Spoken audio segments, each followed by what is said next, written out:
E-L-O-E-J, a little aloha in our day. Spread a little aloha around the world. At breakfast with Bob. Thank you, Poncho Man. Welcome, everybody. Breakfast with Bob, not quite Kona edition. My name is Bob Babbitt. We are brought to you by Master Spas, S Fuels, Hoka, Form Smart Swim Goggles, Quintana Roo, Zoot, Premium Plus Sports, and of course, our Challenged Athletes Foundation. We're heading into our 30th anniversary of CAF. We've raised $150 million, sent out over 40,000 grants to keep challenged athletes in the game of life through sport. Our favorite couple in the sport of triathlon, Lucy Charles-Barclay and Mr. Reece himself joins us. How are you guys doing? Hey, Bob. Not too bad. Wonderful. Yeah, the weather's pretty bad here, but it looks better where you are. Yeah, you know what? We're dealing with rain and stuff too, but I always keep my Huggos thing going just to get in the right vibe. So talk a little bit about the team that you guys are creating. I know that over the years you've developed such a great following of people wanting to know more and more about Battle Braids and your dogs, and you've built this really huge family of Lucy Charles-Barclay and Team Charles-Barclay supporters. But now you're actually opening it up to age groupers to be involved with Team Charles-Barclay. Yeah, I guess the idea was born out of a few conversations, but a big one being that off the back of my injury last year, the community of the triathlon community was just amazing in being supporting me to get back to kind of getting on those start lines. And we wanted to give back to that community and say, hey, you know what, because of the support that you all gave me, we feel like we could give that same support back to you guys and create a community of triathletes that can all train as part of this community. And yeah, it's quite an exciting idea that was kind of born. Yeah, and we've had a lot of ideas and it's developed into this. Well, yeah, I think one of the main... Yeah, from your perspective, Reece, obviously, when Lucy gets injured last year, and it was such a big year, you're getting ready, you had just come off of winning 70.3 Worlds in St. George, and then Ironman World Championships can be back in that same location. You're all pumped up, and then you end up with a stress fracture, and you don't know you're going to race at all. How did you guys have to pivot at that moment when you realize, okay, we don't know if we're going to race at all this season, and now we're back to ground zero when we looked like this was going to be the biggest year we've ever had? Yeah, I think like Lucy said, the community of people and triathlon in itself just really held a safety net for us to stop us falling so low. It really felt like everyone genuinely was gutted that Lucy wasn't at that World Championships. I mean, even her biggest competitors made breathe a sigh of relief that she wasn't on the start line, but in fact it was the opposite. They were all genuinely gutted that she wasn't there. And then we had countless amounts of emails, messages, comments on our socials, and just everyone just trying to keep our spirits high at a low point, and it really helped us get through that. And yeah, like we say, this community that we've built is a way for us to give back to people while they're going through their training. They also have injuries, just like the pros do. Age groupers get the same thing. And one of the things, we've spent hours and hours and hours commenting back to people who had messaged us privately saying, hey, I've been through this injury and I've tried this. And in the end was like, there's not enough hours in the day for us to reply to every single one of these people. There must be a way of making this easier.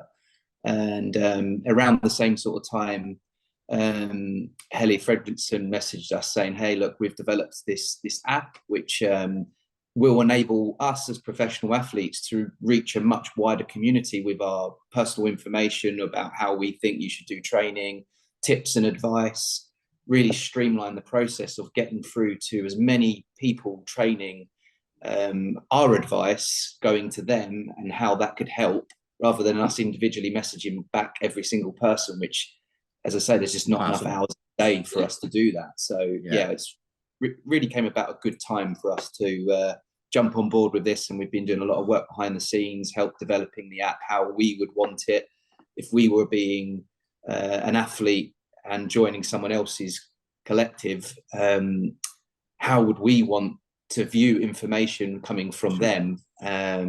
So yeah, we've had a lot of work with them in developing it, making it as user friendly and as inclusive as possible, because at the end of the day, everyone goes through what we went through at some point in their career. They're going to get injured, and it is devastating. Doesn't matter if you're recreational athlete or a professional. It is really, really difficult.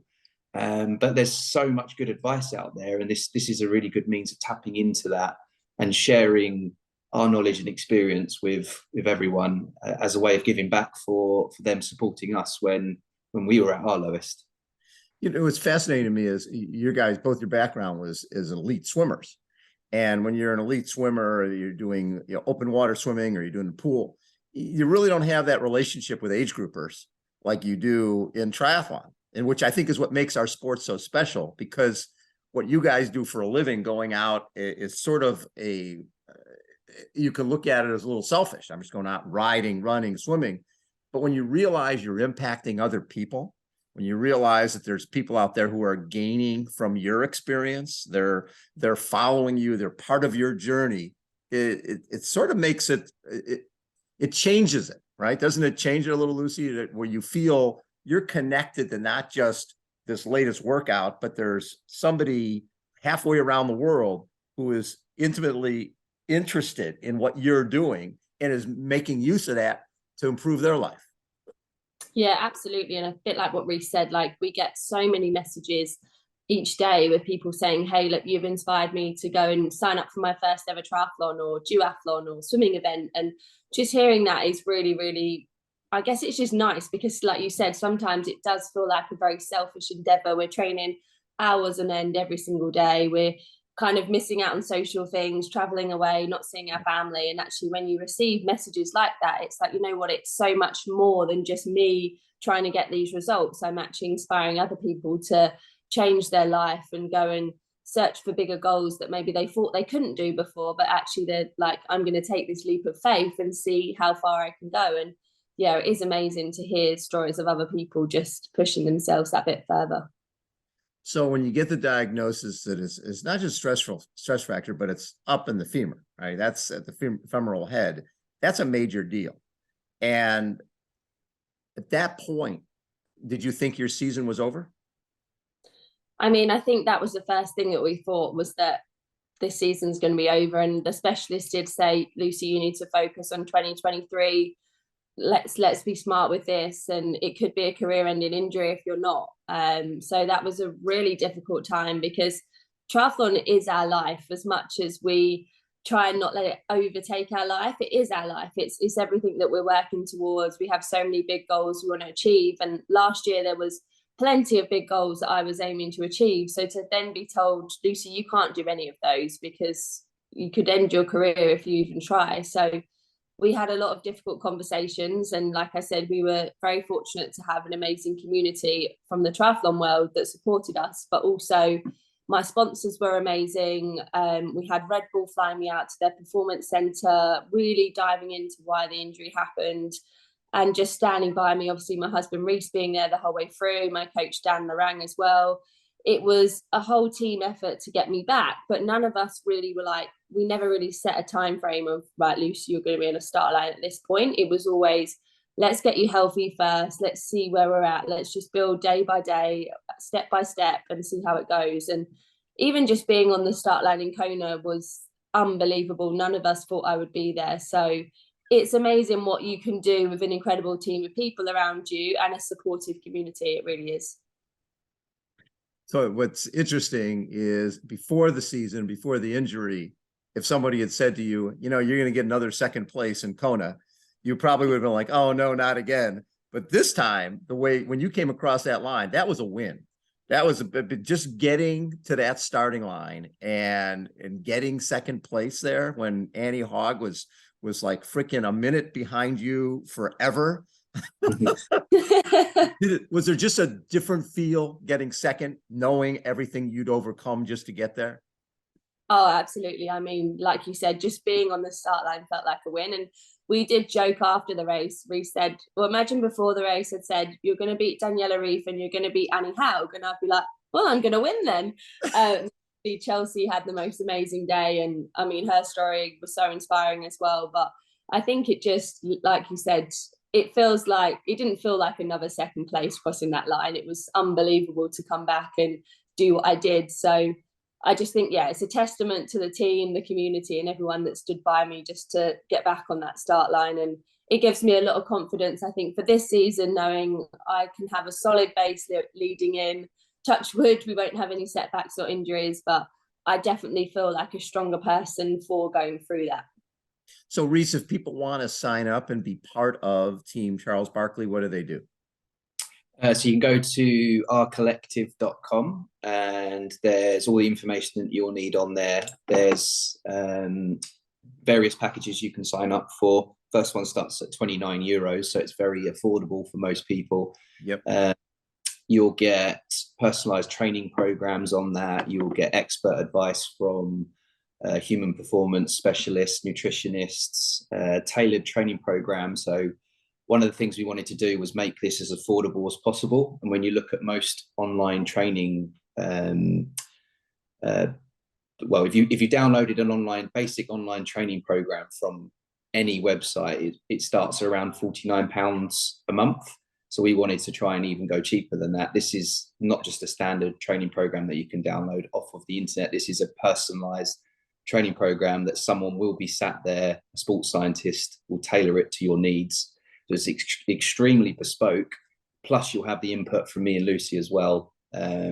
So it's literally like the most bespoke bargain you can get, and as close as you could possibly get to being personally coached by myself and Lucy, opening up to the masses as well. So it's a bargain. Definitely. And it's all of the training plans that are set are kind of following our methodology of training, our ways of doing things. You obviously have our advice will be available as well. So we'll be uploading things onto that app that you wouldn't normally see on our general social media. So you will get a more closer feel to us. We'll be able to give our feedback on your training, upload what we're getting up to with our training at each point in the season, showing what we do for our nutrition, how we kind of taper into races, and more in-depth information than we would normally give away. So it's I think it's quite a special place to find out a bit more about us, but also take your training to the next level.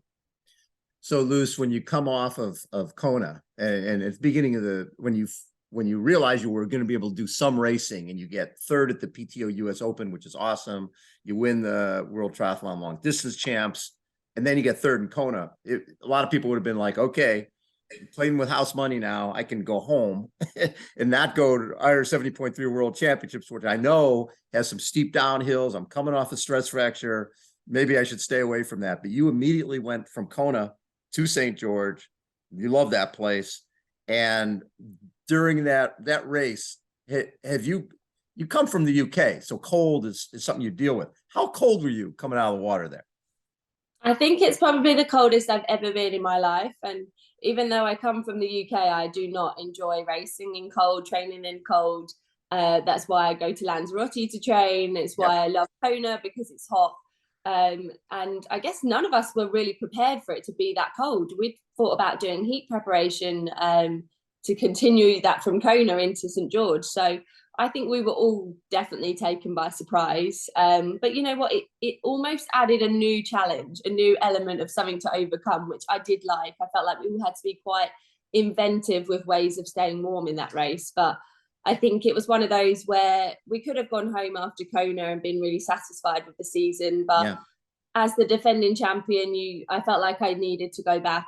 You don't often get to do that, go back as the defending champion from the race before. So yeah, it was a nice way to round out the season. It definitely left me wanting more, and I think that's given me the motivation to build on going into this year. But it's a great place to race. I love the course there. It's definitely challenging, and the run was slightly different to last year, but still challenging with those downhills. So yeah, I was again just really happy to kind of make it across that finish line, coming fourth. It was bittersweet, definitely, being just off the podium, but I was proud to be able to kind of hang on after Kona. And I don't think there may have been one other athlete that had raced Kona and went to St. George. So it was definitely challenging to recover and get ready for that race, but it was a nice way to prove that my body was strong again and was able to recover even after not having a huge season and a huge backbone of work after the injury. It was good to know that I was back and healthy again. It was pretty fun watching you and Flora Duffy and Paula Findlay running through St. George there. That's pretty cool because a lot of times when you're racing, you're sort of off by yourself. You're off the front in the swim and but I'm guessing that you sort of like that when you're obviously you'd rather be off the front, but if you're not going to be off the front, to be with two legends, you got Olympic gold medalist, and Paul has been on a roll this last few years. That had to be pretty fun for you, knowing that you were happy to be back running again. Oh yeah, I mean, to be running with those girls was amazing, and it kind of felt like a moment of, you kind of knew the fans would be loving this, that the fact that we're battling it out, running side by side. And in long distance, you don't always get to experience that. I think from my very small amount of short course racing that I did in 2021, you got used to racing with other people around you. And I was like, this is pretty fun, actually. Like, it feels like more of a battle. So yeah, I felt like my small experience from short course kind of played into that, and you kind of try and settle into your own rhythm. And it's not always easy when you're kind of hanging on the shoulder of the person in front, but yeah, it definitely made for a fun race. So Reece, from your perspective, when you guys started this journey after swimming, you're sort of learning as you went in terms of coaching. I was like, okay, what works, what doesn't work? What have you learned over this last couple of years in terms of coaching Lucy through a major injury and just coming back and watching her have, and really, you think about it, first, second, third, fourth, when this end of the season, when you thought there would be no racing at all. That was a great end of the season. What did you take away from this? Yeah, it's funny, actually, whenever you ask me about my background and coaching, I always say, we don't proclaim to know everything. Can we always, take advice from the experts? And we still do that. But actually, me and Lucy have both been doing triathlon for coming on for 9 years now. And in that amount of time, we've gone through age group ranks to professional ranks to, the very top of the sport in Lucy's case. And we've learned a lot. And I guess the one thing that we didn't have along the journey was a really, really debilitating injury that completely took you out of the season. We had niggles here and there that meant we had to adjust the race season. But this was the first time that we had to just completely, shut down the whole thing and stop. And that was a big learning curve for us. I mean, never even in our swimming career had we had an injury that was, just completely takes the season away. So it made us learn patience, I guess, appreciation for when you are fit and healthy. I think once Lucy started regaining some fitness, and it was becoming clear that actually the season wasn't completely over, and Kona was even a possibility. It was like I don't know, it was like a kid at Christmas again. It was like living exactly. Yeah, I think it just completely gave us a fresh start, really, like a real a bolt of motivation that wasn't there before. When you take something away, it's like that saying, you don't realize what you got until it's gone.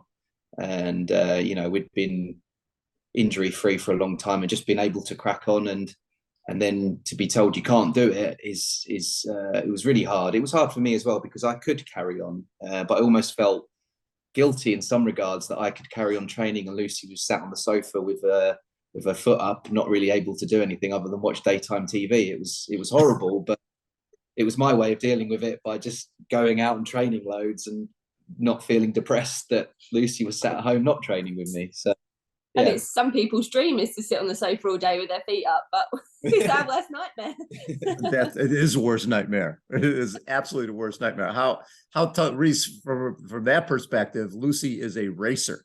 Not being able to race for that period of time, it can't just drive her crazy. It has to drive you crazy as well. Oh yeah, she made sure it drove me crazy as well. It was a particularly difficult time. There was nothing anyone could do to try and make her feel happy about being on the sofa, particularly when it was just told you have to do nothing. You can't walk. 2-3 weeks of sat on the sofa, don't even get up for a cup of tea. Obviously, that meant I was making lots of tea, backwards and forwards, making dinner, doing the dogs. It was hell. Finally, when you got a little bit more permission to start doing some more stuff, then it became a little bit more easier. But yeah, then we was in a better place once I could get off the sofa, because then you start looking at, okay, I can't swim, bike and run, but what can I do? There's things I can do to speed up this, and there's things I can do to start getting stronger that won't set me back on the injury front. And then it was kind of, we got to be creative then of what can I actually do that's going to get me a bit fitter, get this ball rolling back to getting racing again. So I think we've learned to be quite creative with our training as well. So say if you had a very small niggle or a small injury, it's saying, actually, I haven't got to do nothing. There's things that I can do to sustain some fitness. So we definitely got creative in that sense. And like Reece said, we definitely learned patience during that time. Reece, when you look back at Lucy's career, is there one race that you look at as, okay, Lucy can be really great at this sport? I think when she won her age group, the Ironman World Championships 18-24 age group, I think that was the real moment. It was like, you can, there's no more to be gained in the age group ranks. Right. Time to be professional. And within a year, you was winning Ironman races, and then your rookie year as a professional, you came second to Daniela, which that was, we thought maybe as when you won your age group you could be good at it, and then when you came second as a professional, you are good at it. The other thing is the fact that most of our pros, and it's funny when we get a lot of comments when people watch the interviews, is they go, I didn't know that Lucy was an age grouper. I think most of the age groupers out there think that all of our pros were like soccer players or basketball players. They were identified when they were 10 years old and put in some camp, and they were, they were nurtured to be professional athletes. And when they hear, wait, Lucy came over to Kona as an age grouper and won her age group there and then went pro, that's, I think, part of the connection between our age groupers and the pros, because most of our pros were age groupers. You can totally relate to what people are going through because you were there. Definitely. I think I always find it quite funny as well when, say, pro athletes step up from maybe doing the shorter distance to their first Ironman distance, and we always talk about like the fastest Ironman debut time for a pro, and I was like, well, technically my fastest Ironman debut was when I was an age grouper, because I was an age grouper and it was around 12 hours and 16 minutes. So I was like, well, I'm never going to be competitive in the debut Ironman times. But it is cool when people step up from age group to pro, and it kind of just shows that you can do that. And obviously we was relatively young when we did it, so people thought we were a bit crazy, but there's no reason why you can't do it with hard work and dedication. So when people look at the success you've had in Kona, 4 times there as a pro, 4 times there, 4 second places, 4 silver medals, what is it about that course that obviously suits you so well, and you love that course?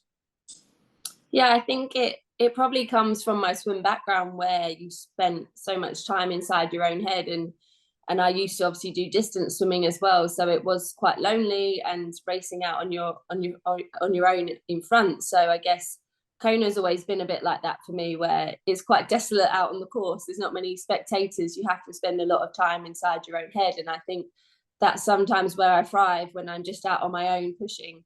But also equally, I am someone who just loves the heat and the humidity. So I've always enjoyed racing in hot climates, and I think that definitely does suit me. But I've always picked the tough Ironmans. I like the ones that feel like more of a challenge. I feel like I'm still yet to really go and do a fast flat Ironman course. So Kona's always felt like a challenge. I love the way you have to really build into Kona and do all of the heat prep and take everything very, very seriously. So and I think because we went there as age groupers as well, and our first time on the island, I still felt quite novice to the sport, and it was all just very exciting going all the way to Hawaii to go and race. So it's always a very special place, and I always enjoy part of the year where we do build into Kona and do all of that preparation. So this year, what would be your plans? And actually with Kona now being the women's championship and the men will be somewhere else, what are your thoughts on that? Yeah, we've kind of spoken about this a lot because there's definitely a lot of negative opinion I've seen about the change. And definitely to begin with, for me, that place in Kona is so special to go and race. So I'd feel sad to not be racing there. But then this year I definitely felt a slightly different vibe on the island. Like I feel like the locals have almost had enough and there was too many people on the island, and it felt like we'd kind of maybe pushed it a bit too far with taking over. So maybe the split will allow the locals to kind of come around to the race still being there, but not having so many athletes on the island at one time.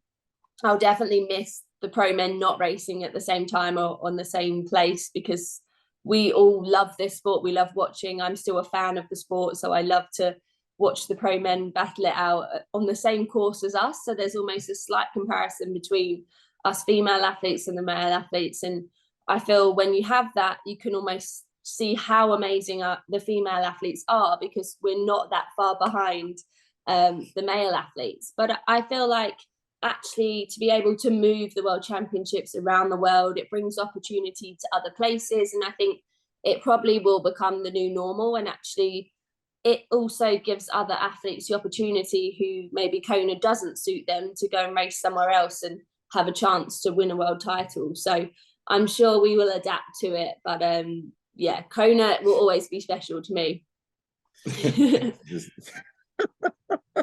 It's so cool. Hey, so Reece, with the age group folks out there who, you know, a lot of folks feel, gosh, you know, I'm into the sport. I like doing the sport, but I don't feel that I'm worthy of having top professional athletes coaching me. How do you let those folks know that, hey, this program's for everybody? We were age groupers, and there's really no reason that you should be able to invest in being better at the sport that you love. Yeah, I think it's a good question, really. But the main thing is it's sports scientists setting an individual program for every single person. So it's extremely tailored towards whatever your needs and goals are. With our input, it's basically following our philosophy, but it doesn't necessarily mean you have to go and train the same sessions that we do and the same amount of hours that we do, because obviously, you know, this is all we do. We just train and we have the privilege of lots of rest, whereas we're, you know, completely understanding that most people work a 9 to 5 and they have to fit their training in and around the busy schedule and family commitments.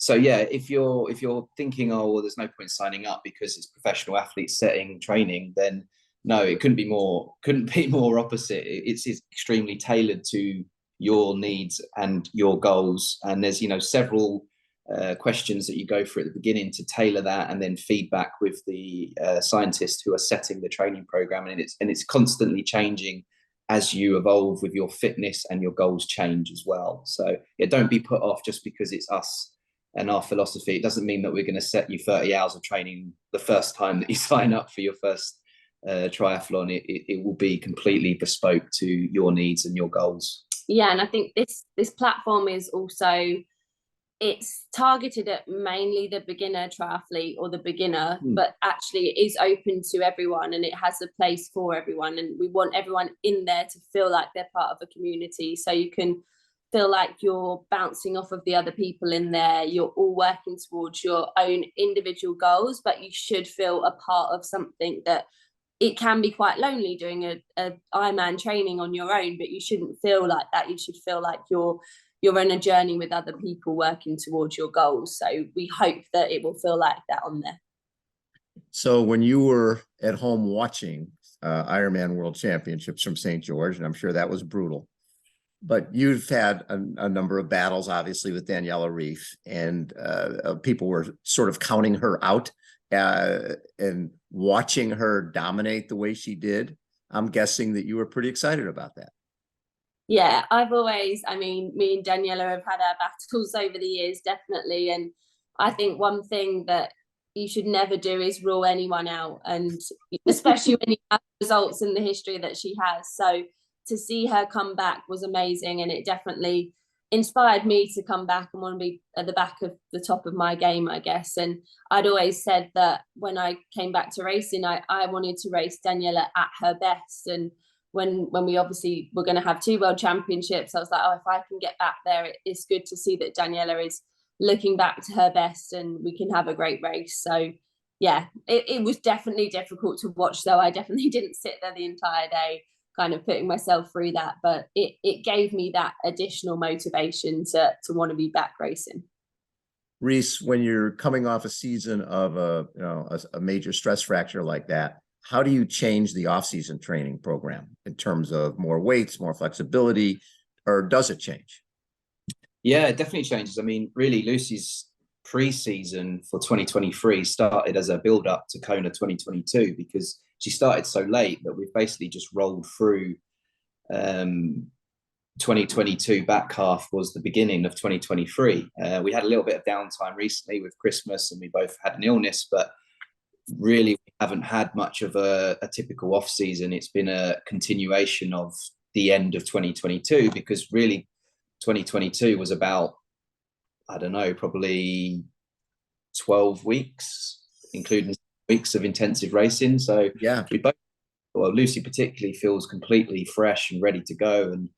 And if it wasn't for being, dark at 4 o'clock in winter, we'd be probably out racing now. So yeah, it's a very different position to be in, and we have to measure that enthusiasm because the season is now a long season, starting with the end of 2022 all the way through until some races which we can't announce yet, but I'm sure they'll come into light soon. It's going to be quite a long season. And Lucy, I know you love being in Kona and the sort of the solitude, but at the same time, you won one of my favorite events, Challenge Roth, which is everything but, right? It's crowds everywhere. There's craziness. There's the beer mile. There's Solar Hill. Winning that, you look at as one of the highlights for you?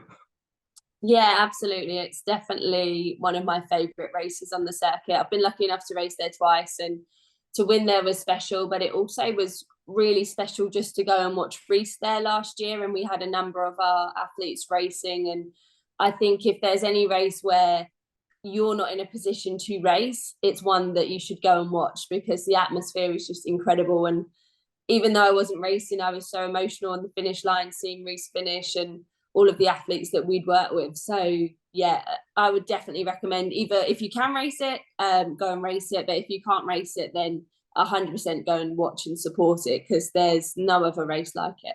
Love it. Hey, thank you guys for taking so much time. Really appreciate it. And I know you must be going crazy, Lucy, because where the heck you want to race this weekend? Where are you going to go race? We've got a bit of a wait, but yeah, no, it's good. It's been good to start to lay down that base that I didn't have last year. And you may have seen we have a new addition to the family. This is our new dog, Pickle. So just busy as well. Oh my God. So yeah, it's all been good. Love it. Thanks you guys for taking time. Congratulations on Team Charles-Barclay. I'm sure you're going to get hundreds of thousands of participants. It's going to be really, really fun for them to be part of your family. Thanks, you guys. Thanks, Bob. Thanks, Bob. All right. That was Reece and Lucy again. Team Charles-Barclay. Love that. Thanks, everybody, for tuning in. Again, Breakfast with Bob, not quite Kona edition. We'll catch you next time. See ya.